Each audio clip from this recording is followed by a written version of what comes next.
Hello बच्चों, let's see this question. The question says the temperature of an ideal gas increases in an option A, adiabatic expansion, B, isothermal expansion, C, adiabatic compression and C, isothermal compression.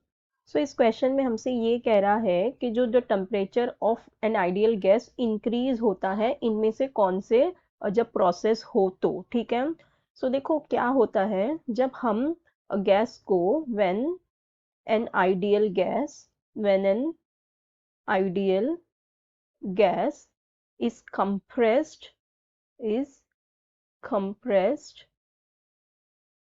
adiabatically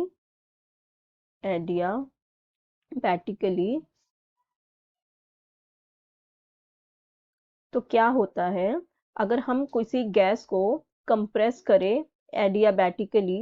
सो क्या होता है इससे volume जो होता है वो क्या हो जाता है, डिक्रीज हो जाता है। ठीक है, वॉल्यूम डिक्रीज होता है और जो हमारा प्रेशर गैस का प्रेशर होता है वो क्या हो जाता है, इंक्रीज हो जाता है। ठीक है, अब होता क्या है तो हम ये कह सकते हैं दैट वर्क इज डन। ठीक है, मतलब हुआ क्या, वर्क हुआ है। ठीक है, उसको हमने एडियाबैटिकली कंप्रेस किया है, इसका मतलब work is done on it.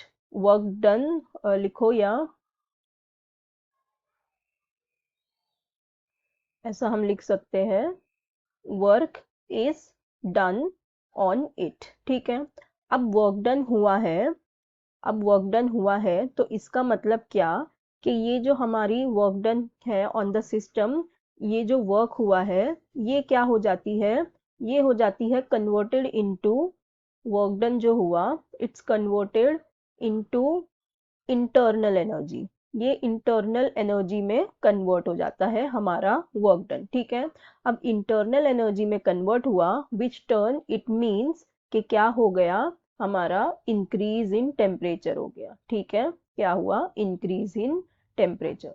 सो हमें यही पूछा था कि कौन से प्रोसेस में जो टेम्परेचर होगा वो इंक्रीज होगा। ठीक है, सो कौन से केस में टेम्परेचर इंक्रीज होता है, जब हम आइडियल गैस को आइडियाबैटिकली कंप्रेस करते हैं तो उसका वॉल्यूम डिक्रीज होता है, प्रेशर इंक्रीज होता है और हम ये कहते हैं कि वर्क हुआ, वर्क डन उस पे हुआ। सो वर्क डन हुआ तो जो वर्क डन होता है वो कन्वर्ट हो जाता है into internal energy and which in turn increases the temperature. So हमारा करेक्ट ऑप्शन क्या हो जाएगा, option C which is adiabatic compression, क्योंकि हमने adiabatically compress किया। ठीक है, so I hope you understood it well. Best of luck. Thank